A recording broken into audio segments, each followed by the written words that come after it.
Hello everybody and welcome back to another art video. I don't know if you've noticed new Avatar The Last Airbender show on Netflix. I binged it and I finished it. I watched it. It was awesome. Of course, strictly my opinion. I'll try to keep the spoilers to the minimum, but I think most of it is probably in the trailers. But yeah, I'm assuming you watched it already. If not, you should definitely go check it out. This is not the first time I draw an Avatar Kyoshi. I don't know if I'm gonna draw her more in the future, but definitely after watching the Netflix show, definitely felt like drawing her. So this first initially started out as a trace of the scene in the show.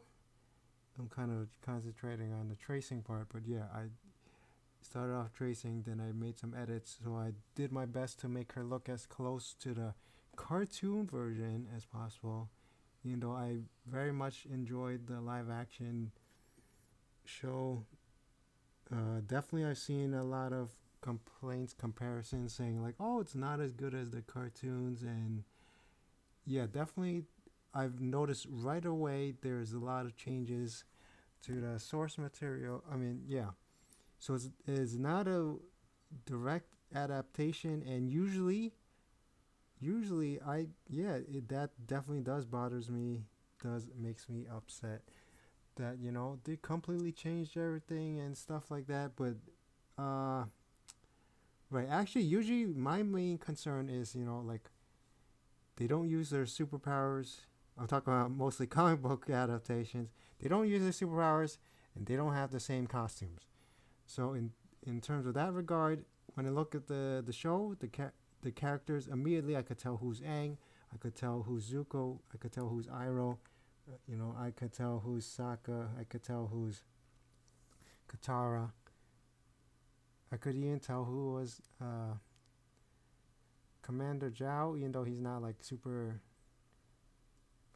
Obviously he's a point, he's a villain, but like he's not like the main characters, right? The main characters. The Avatar, Sokka, Katara, Zuko, Iroh. Those are the main characters, you know. But yeah, and there's the Cabbage Merchant in it. That was awesome.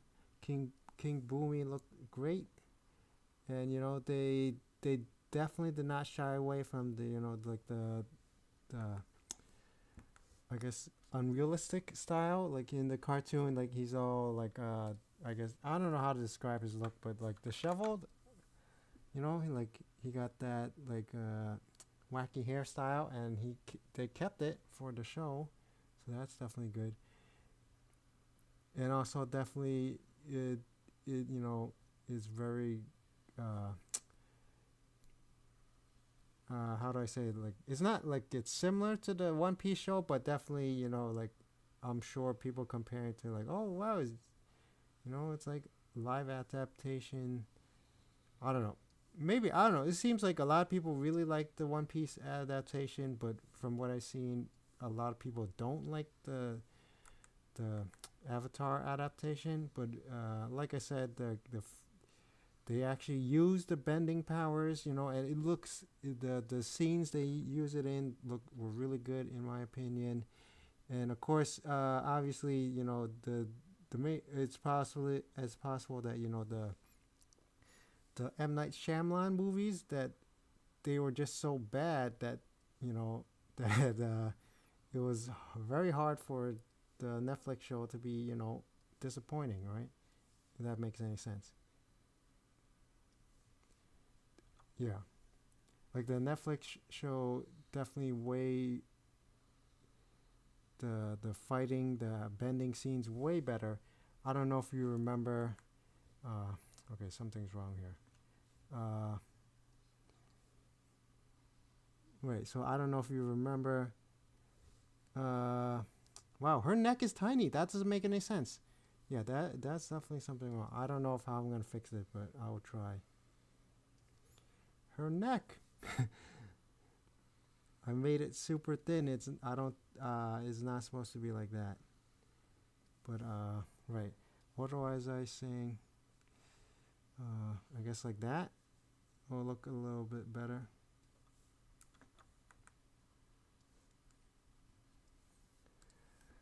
Uh, right. So in terms of the adaptation, I thought it was very good and just as good as the One Piece one. That's what I was trying to say.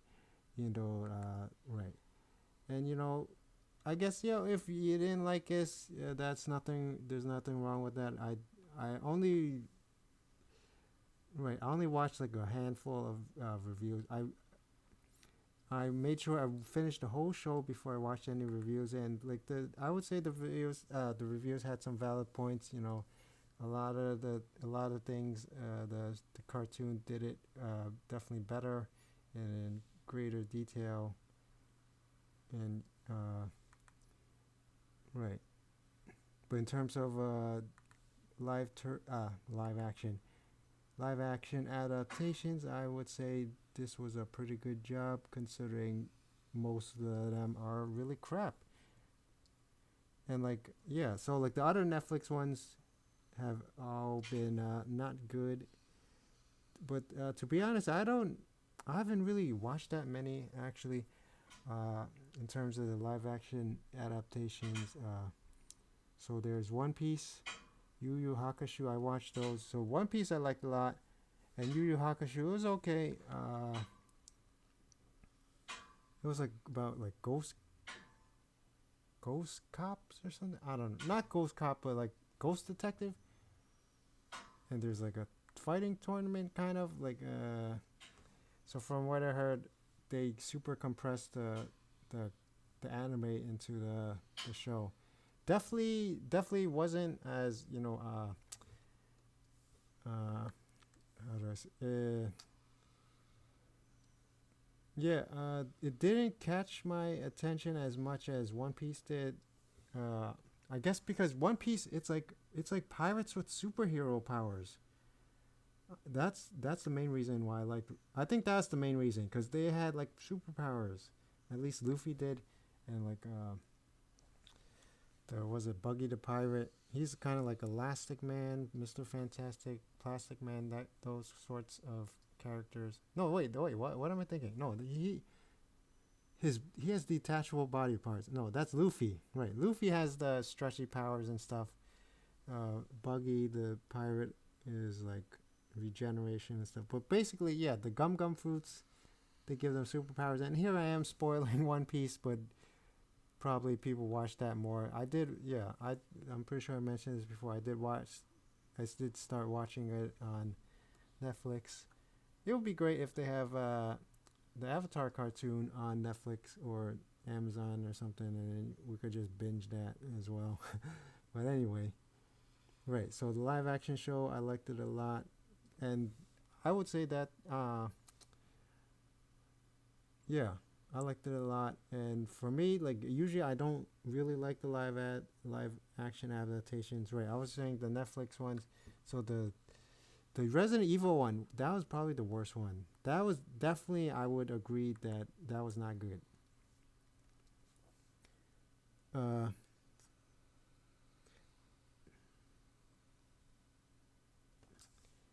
Shoot. I'm trying to remember. Is it Lance Hed? No, that's not Lance Hedrickson. Is not. That's the guy who plays Waylon Bishop or Bishop the android in the Alien series. Lance Lance. Is it Lance Reddick? Oh my God, I forgot his name. But yeah, I'm pretty sure he passed away. But he played the evil scientist in the Resident Evil show. Was it Wesker? Yeah, I'm pretty sure he played Wesker, and I thought he was all right for it.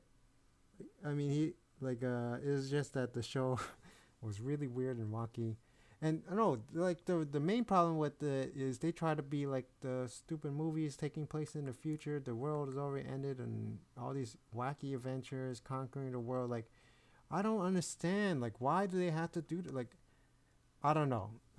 Truth be told, I'm not that into the Resident Evil games because they're too scary. I like the zombie genres, but they're kind of horrifying.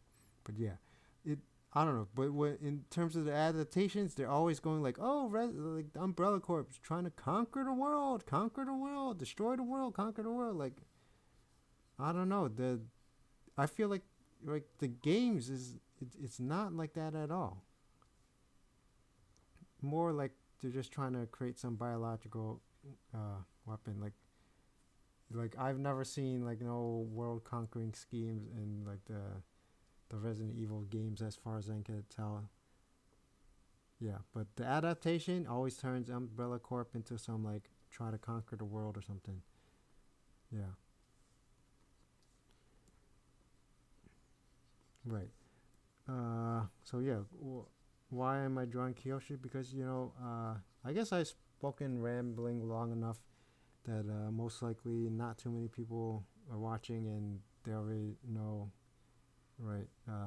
But yes, super duper spoilers. I think the trailer spoiled it as well. But during the Avatar state, Kyoshi took control of Aang, and basically she did a superhero landing. She just shows up, and like starts beating everyone up. Not beating like she she right. She doesn't. It's not like the typical superhero action where she's physically beating everyone up, but she just shows up and start blasting with the fire and the water, and just kicks everyone's ass. So that was pretty awesome. She did the superhero landing.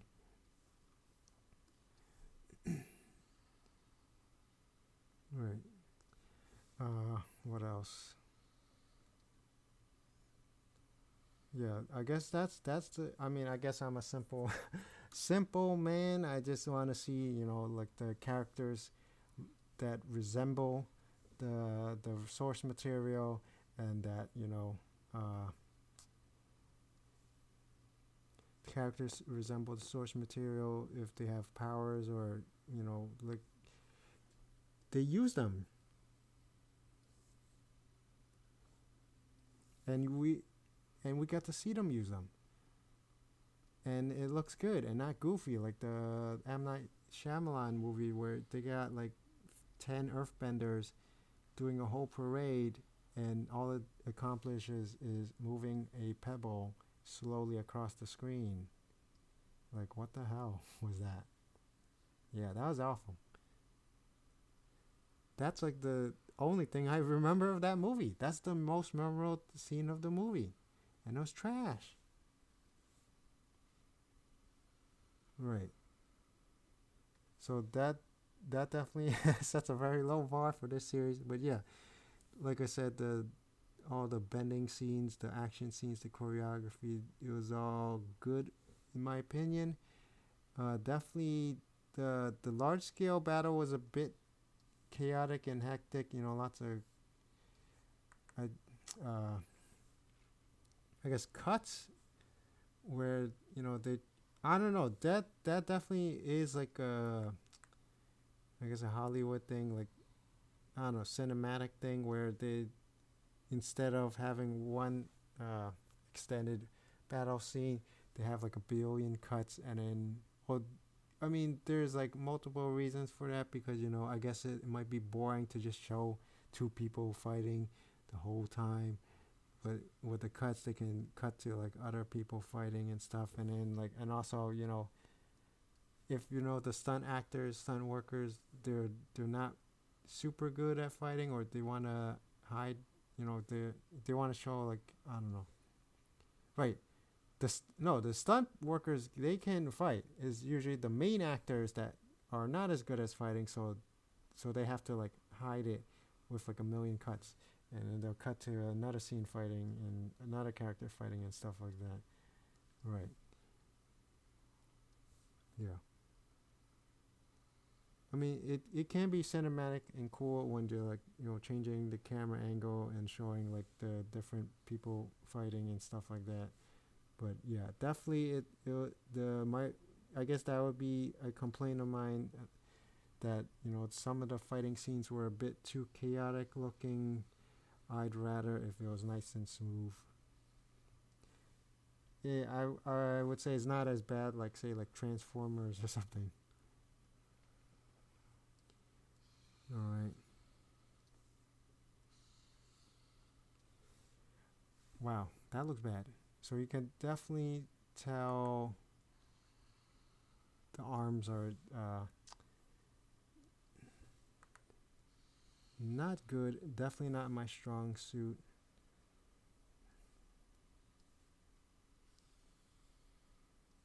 And yeah.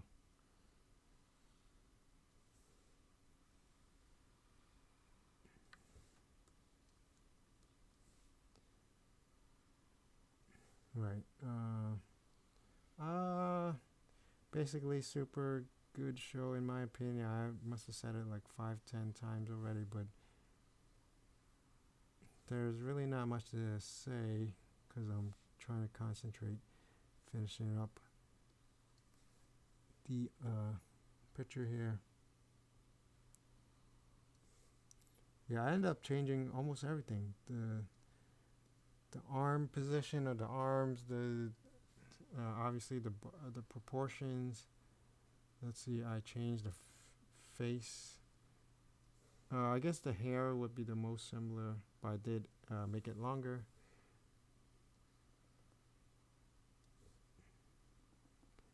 But yeah, I still trace. I try to sometimes draw by hand, and sometimes it's like a combination of the two where I trace it, but then I change the arms and hands and stuff like that. Usually it's the body positioning, the pose, which I'll keep. Oh, I didn't finish. Did not finish. I was about to for not. Did not finish. Not for not. I did not finish the face over here. And definitely the biggest change is usually to the the lips and the other body proportions. And it doesn't make any sense. I gave her some musculature, arm tonage, and yeah, super super tight shirt, I guess. Okay, I think we're ready.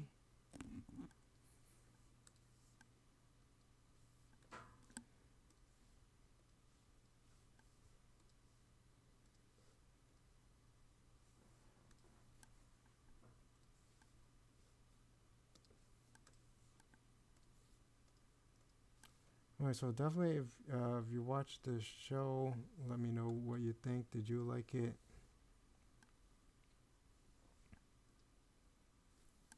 Okay, there's a missing color over there.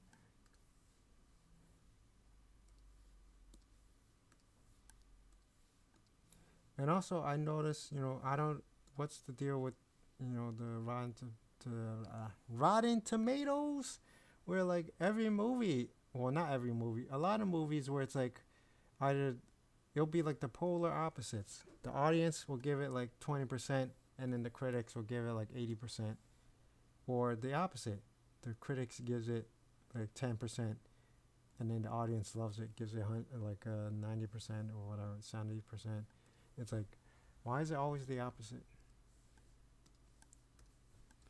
But truth be told, I don't really pay attention to those things because usually at the end of the day, I watch it, and if I like it, I like it. If I don't, then I don't. Right, for me, usually it's like, is it funny? And oh, right.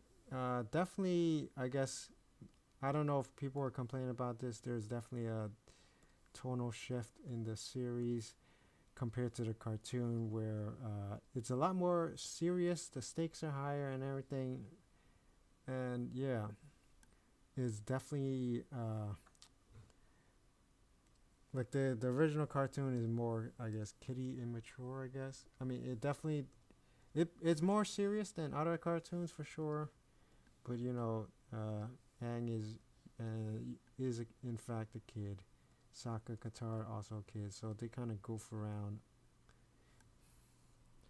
And it's weird, the pacing, it was like it just felt like uh a lot of stuff was happening in the show, but it was all off screen, and so it feels like they skipped a lot of things.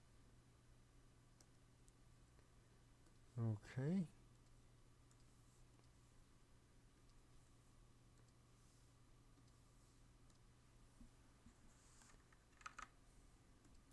And there we go. We got the background over there. Supposed to be water and fire. I don't know how to draw water or fire, but yeah. So yeah. Hopefully you enjoyed this, and you can see one arm is actually thicker than the other one. I don't know. I don't know how to draw. I don't know what to tell you. Right. All right. So let me know what you think. About the show, about the art, the drawing. You want to see more Avatar, or basically Kyoshi fan art? Yo, I want to see like more animated prequels and stuff. Like, give us like an Avatar Kyoshi show or Roku show. All of them. A one Avatar one show. Give us all. Like, nothing wrong with Korra. I just wish they had more stuff taking place in the past.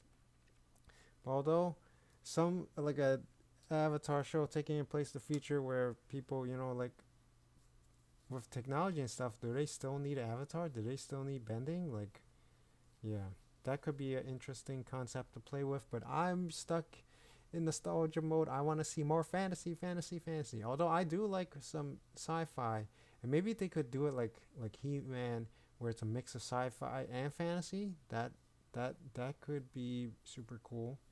All right, yeah.